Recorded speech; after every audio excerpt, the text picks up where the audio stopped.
Hello everyone. आज हम इस वीडियो में डिस्कस करने वाले हैं मध्यकालीन इतिहास के कुछ इंपॉर्टेंट टाइप ऑफ क्वेश्चंस जो कि आपके DSSB PRT एंड आपके KVS NVS के एग्जाम्स में पूछे गए हैं। ओके, इसके पहले हमने एंशियंट हिस्ट्री यानी कि प्राचीन काल इतिहास के जितने भी इंपॉर्टेंट टाइप ऑफ क्वेश्चंस पूछे गए थे उनका हमने रिविज़न कर लिया है। तो इसमें स्टार्ट करते हैं मध्यकालीन इतिहास यानी कि मिडाइवल हिस्ट्री। तो देखिए, सबसे पहला जो क्वेश्चन यहाँ पूछा जा रहा है 2022 में ये पूछा गया था।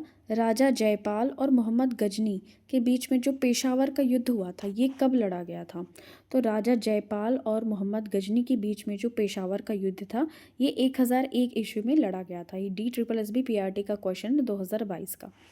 नेक्स्ट देखिए, तराइन का युद्ध जो हुआ था फर्स्ट नंबर का। देखिए, दो युद्ध हुए थे, तराइन का प्रथम और द्वितीय युद्ध हुआ था। तो इसमें मोहम्मद गौरी और किस भारतीय राजा के बीच में लड़ा गया था? तो पृथ्वीराज चौहान के बीच में और मोहम्मद गौरी के साथ में हुआ था। तो पहली लड़ाई में तो पृथ्वीराज चौहान मोहम्मद गौरी को हरा देते हैं। ठीक है, ये 1191 आई थिंक इसकी बात है।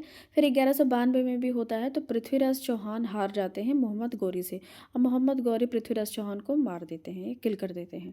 ठीक है, तो ये चीज़ आपको ध्यान में रखना है कि पहली जो हुई थी तराइन का प्रथम युद्ध, इसमें पृथ्वीराज चौहान जीतते हैं और सेकेंड वाले में पृथ्वीराज चौहान हार जाते हैं, मोहम्मद गौरी जीत जाता है। और राजा जयपाल और मोहम्मद गौरी के बीच में पेशावर का युद्ध कब हुआ था? 1001 में। ठीक है, नेक्स्ट क्वेश्चन देखिए, महमूद गजनवी ने कब पहले अपना सबसे पहला आक्रमण किया और जयपाल को पराजित किया? देखिए, ये अगेन रिपीटेड क्वेश्चन DSSB का ही 2014 का है। और अगेन हमने देखिए फर्स्ट नंबर के क्वेश्चन में भी देखा था पेशावर का युद्ध। तो ये एक तरीके से आप थीम इसको ध्यान में रख सकते हैं कि Raja Jaipal is very important for DSSB exams. तो महमूद गजनवी ने 1001 ईस्वी में पहला अपना आक्रमण किया था हिंदुस्तानी राजतंत्र पे। जयपाल को पराजित किया था कब? पेशावर के युद्ध में। खिलजी वंश के ठीक बाद दिल्ली पर किस वंश का सुल्तान बना था या किस वंश ने शासन किया था? तो तुगलक वंश ने। देखिए, DSSB 2022 ये शिफ्ट 1 ये मार्च में एग्जाम हुआ था, उस टाइम पूछा गया है। गू खा ले तू साले या गुड़ खा ले तू साले, ये इस तरीके की ट्रिक है। सबसे पहले आया था गुलाम वंश, फिर खिलजी वंश। ठीक है, और उसके बाद आता है गू खा ले तू तुगलक वंश। ठीक है, खिलजी के बाद आता है तुगलक वंश, फिर साले, उसके बाद आ जाता है सैयद वंश और ले से लोदी वंश। तो इस तरीके से एक ट्रिक है और आप इसके थ्रू याद कर सकते हैं, अदरवाइज़ आपकी भी कोई ट्रिक होगी पर्सनल। तो ये ध्यान में रखना है कि खिलजी वंश के ठीक बाद आती है दिल्ली पर तुगलक वंश, और ये सबसे लॉन्गेस्ट टाइम ड्यूरेशन इनका चलता है। आई थिंक 94 ईयर्स तक ये चलते हैं, सबसे कम इनका होता है। ओके, दिल्ली के उस सुल्तान का नाम बताना है जिसने अपनी राजधानी को दिल्ली से देवगिरी स्थानांतरित की। इसको पगला शासक भी कहते थे क्योंकि इसने बहुत सारे ऐसे काम किए थे जिससे जनता का नुकसान हुआ था, इसका खुद का पर्सनली नुकसान हुआ था। मोहम्मद बिन तुगलक MBT, तो इसने क्या किया था? दिल्ली से देवगिरी स्थानांतरित कर दी थी अपनी राजधानी। सांकेतिक मुद्रा वगैरह भी चलाए थे, पर इनका कोई औचित्य नहीं रहा। फिर अलाउद्दीन के शाही दरबार को इस महान कवि ने नवाजा। तो अमीर खुसरो, तो अमीर खुसरो नाम का महान कवि था अलाउद्दीन खिलजी के शाही दरबार में। भारतीय उपमहाद्वीप की पहली मुस्लिम महिला शासिका तो रजिया सुल्तान थी, इल्तुतमिश की लड़की। तो ये आपको ध्यान में रखना है, महिला मुस्लिम शासिका थी रजिया सुल्तान, गुलाम वंश की। भारत में प्रसिद्ध गोल गुम्बद कहाँ है? तो बीजापुर में है। ये दक्षिण भारतीय राज्य में है भारत का प्रसिद्ध गोल गुम्बद। ठीक है, बीजापुर। अजमेर के में किस सूफी संत की दरगाह है? ख्वाजा मोइनुद्दीन चिश्ती की है। KVS PRT का क्वेश्चन 2011 में। तो अजमेर में किस सूफी संत की दरगाह है? मोइनुद्दीन चिश्ती। औरंगज़ेब की मृत्यु कब हुई थी? 1707 में हुई थी औरंगज़ेब की मृत्यु, ये आपको ध्यान में रखनी है। नेक्स्ट देखिए, किस वर्ष में बाबर ने भारत में मुगल साम्राज्य की स्थापना की? 1526 में। देखिए, पानीपत का प्रथम युद्ध भी होता है बाबर और इब्राहिम लोदी के बीच में, और इब्राहिम लोदी की उसमें हार हो जाती है। इस तरीके से दिल्ली सल्तनत का अंत हो जाता है। फिर क्या स्टार्ट होता है? मुगल साम्राज्य।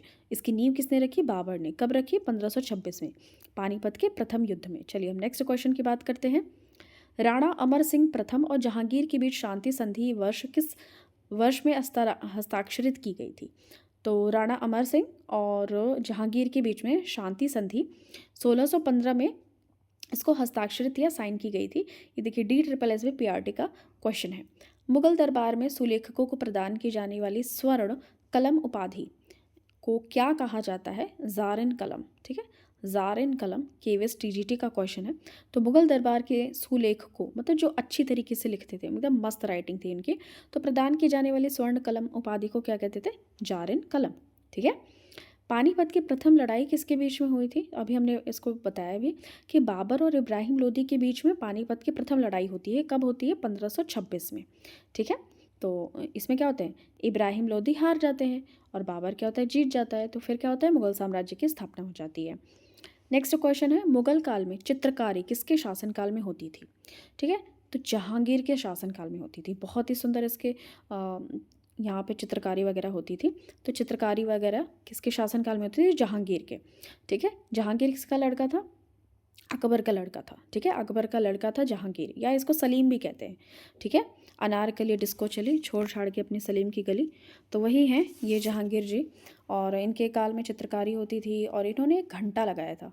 और घंटा क्या था? सोने की जंजीर लगा दी थी। आई थिंक सोने का घंटा था, उसमें जंजीर लगा के टन टन टन टन कि कोई भी किसी को मदद चाहिए होती थी तो जहांगीर इसी प्रकार से वो लोग मदद मांगते थे। ठीक है। तो ये आपको ध्यान रखना है, चित्रकारी भी इनके टाइम पे थी। दिल्ली में स्थित विश्व प्रसिद्ध लाल किले का निर्माण किसने करवाया? तो भाई लाल किला हो चाहे ताजमहल हो, तो ये किसने निर्माण करवाया है? शाहजहाँ ने।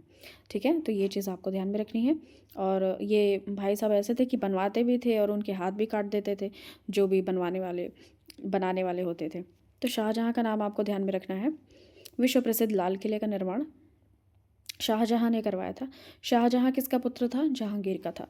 एक ट्रिक आप ध्यान में रखते हैं, भाजपा की सरकार है तो वैसे आप कर सकते हैं BHAJSA, भाजसा। ठीक है।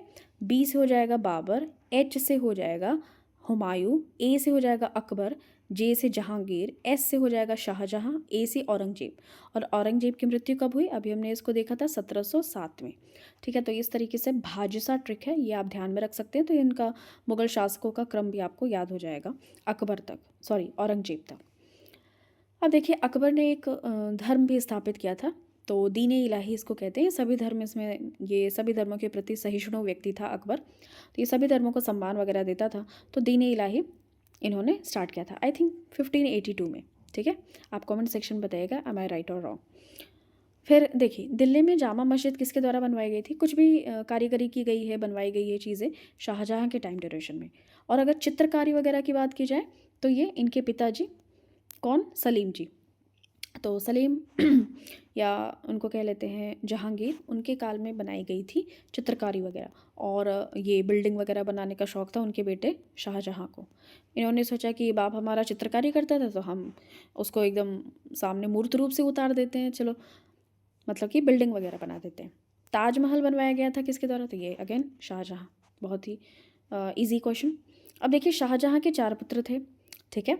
तो उनमें से किसने अथर्ववेद का अनुवाद किया था? हमारे 4 वेद है ना, ऋग्वेद, यजुर्वेद, सामवेद, अथर्ववेद। तो सबसे लास्ट वाला अथर्ववेद है। तो अथर्ववेद का अनुवाद किसने कराया था? तो दारा शिकोह था पुत्र शाहजहाँ का। ये थोड़ी से स्पिरिचुअल टाइप के व्यक्ति थे, जैसे तान्या मित्तल है। तो दारा शिकोह ये 4 पुत्रों में से एक थे। दारा शिकोह, इन्होंने अथर्ववेद का अनुवाद कराया था। ठीक है। चलिए नेक्स्ट, अब यहाँ बात करते हैं भारत में मुगल साम्राज्य का अंतिम शासक कौन था? तो बहादुर शाह द्वितीय।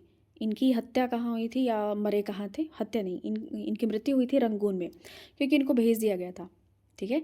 आपको अगर याद होगा बहादुर शाह यही थे जब 1857 की क्रांति हो रही थी उसी टाइम पे। तो भारत में मुगल साम्राज्य का अंतिम शासक थे बहादुर शाह द्वितीय। रंगून में इनकी मृत्यु हो गई। मुगल और राजपूतों के बीच में खानवा का युद्ध कब हुआ था? 1527 में हुआ था। एक ट्रिक है, पानी पिया, खाना खाया, चला घाघरा बांध के।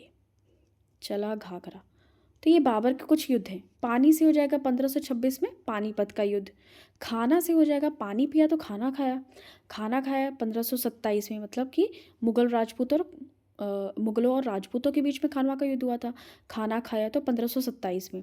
चला से हो जाएगा चंदेरी का युद्ध 1528 में। और घाघरा का युद्ध हुआ था 1529 में। और फाइनली 1530 में बाबर की डेथ हो जाती है। ये सारी चीज़ें आपको ध्यान में रखनी है। पानी पिया, खाना खाया, चला घाघरा बांध के। 1526 से आपको डेट ध्यान में रखना है, ईयर। और ये था पानी पिया से पानीपत। फिर खाना खाया 1527 में, खानवा का युद्ध। चलिए नेक्स्ट क्वेश्चन है देखिए, जहाँपना जिसे दिल्ली का चौथा मध्यकालीन नगर कहा जाता है, तो जहाँपना ये किसके द्वारा स्थापित किया गया था, चौथा मध्यकालीन नगर? तो यही वही पगला शासक मोहम्मद बिन तुगलक। ये हम पगला नहीं कह रहे हैं, मतलब इनको पगला कहा ही जाता था, मतलब पागल शासक एक तरीके से। तो मोहम्मद बिन तुगलक जहाँपना जिसे दिल्ली का चौथा मध्यकालीन नगर कहा जाता था, इन्हीं के द्वारा स्थापित किया गया था। और इन्होंने राजधानी परिवर्तन की थी, कहाँ से कहाँ तक? दिल्ली से दौलताबाद। आई थिंक दिल्ली से देवगिरी था क्या, जस्ट अ सेकेंड। हाँ, दिल्ली से देवगिरी, हाँ दिल्ली से देवगिरी, मोहम्मद बिन तुगलक। और हाँ, मोहम्मद बिन तुगलक जो थे, इनके भाई थे फिरोज शाह तुगलक। ठीक है, तो मोहम्मद बिन तुगलक को हम लोग जौना खान के नाम से भी जानते हैं। इनके भाई थे फिरोज शाह तुगलक। इन्होंने सोचा कि चलो अपने पगला भाई जो जौना खान के नाम से जाने जाते थे, उनकी याद में हम एक सिटी की स्थापना करते हैं, जौनपुर। ठीक है, तो जौनपुर जौना खान की स्मृति में ही बनाया गया है। किसके द्वारा बनवाया गया है? फिरोज शाह तुगलक के द्वारा। पर किसकी याद में बनवाया गया है? मोहम्मद बिन तुगलक, यानी जौना खान की स्मृति में जौनपुर बनाया गया है, जौना से जौनपुर। ठीक है, और जौनपुर को पूर्व का शिराज कहते थे, क्योंकि ये पढ़ाई या शिक्षा का बहुत ही अच्छा केंद्र था। वहाँ पे अटाला मस्जिद, ये सभी मंदिर मस्जिद वगैरह हैं वहाँ पे। अब देखिए, मनसबदारी प्रथा किसके द्वारा लागू की गई थी? अकबर के द्वारा ये लागू की गई थी। ठीक है, ये चीज़ आपको ध्यान में रखनी है। मनसबदारी व्यवस्था ये अकबर के द्वारा लागू की गई थी। DSSB में पूछा गया है। यहाँ के लास्ट 2 क्वेश्चन हम डिस्कस करते हैं, उसके बाद में नेक्स्ट वीडियो में आधुनिक इतिहास देख लेंगे। ठीक है, अभी हमने देखे एंशिएंट देख लिया, इसमें हमने मिडाइवल देख लिया, एंड देन हम अगर मॉडर्न हिस्ट्री देख लेते हैं, फिर हमारा एक तरीके से तीनों जो हिस्ट्री के टाइप्स हैं उनमें से जो भी क्वेश्चंस पूछे गए हैं हमारा हो जाएगा कंप्लीट। तो बीबी का मकबरा, देखिए बीबी का मकबरा कहाँ है? औरंगाबाद में है। और ये किसने बनवाया होगा नाम से? तो औरंगज़ेब ने बनवाया। ठीक है, तो बीबी का मकबरा भारत में कहाँ पे स्थित है? औरंगाबाद में है। किस वर्ष शेर खान ने हुमायूं को चौसा में हराया था? एक देखिए, हुमायूं के टाइम ड्यूरेशन में, हुमायूं कौन थे? भाजसा ट्रिक से याद करिए, तो बाबर के बेटे हुमायूं थे, और हुमायूं किसके पिता थे? अकबर के। तो इनके टाइम ड्यूरेशन में ना शेर खान भी था। तो 1539 में चौसा का युद्ध हुआ था। ठीक है, तो उसी टाइम पे क्या हुआ कि शेर खान ने हुमायूं को चौसा में हराया था। चौसा कहाँ पड़ता है? बक्सर और आरा या भोजपुर के बीच में पड़ता है एक प्लेस। ठीक है, चौसा नाम का पड़ता है, ये बिहार में पड़ता है। ठीक है, शेर खान कहाँ के शासक थे? तो सासाराम में इनका मकबरा भी है शेर खान का या शेर शाह का।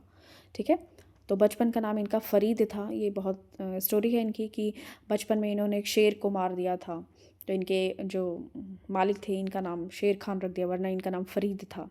ठीक है, तो लोहानी करके इनके मालिक थे, मुझे पूरा नाम याद नहीं आ रहा, पर लोहानी करके इनके मालिक थे। तो इन्होंने शेर खान का नाम, सॉरी फरीद का नाम शेर खान रख दिया था। और शेर खान की लड़ाई किससे हुई थी? हुमायूं से हुई थी, और 1539 में। कहाँ पे? बिहार के चौसा में। ठीक है, चलिए, तो इस तरीके से हमारा ये कुछ इंपॉर्टेंट क्वेश्चन था जो हमने डिस्कस किया। और अब हम आधुनिक इतिहास के कुछ क्वेश्चंस का डिस्कशन करेंगे नेक्स्ट वीडियो में। Thank you so much for watching this. मिलते हैं आपसे नेक्स्ट वीडियो में। सब्सक्राइब कर लीजिए अगर आपको अच्छी लग रही हो वीडियोस, शेयर कीजिए अपने फ्रेंड्स के साथ में जिनके एग्ज़ाम्स हैं। ओके, स्वस्थ रहिए, मस्त रहिए।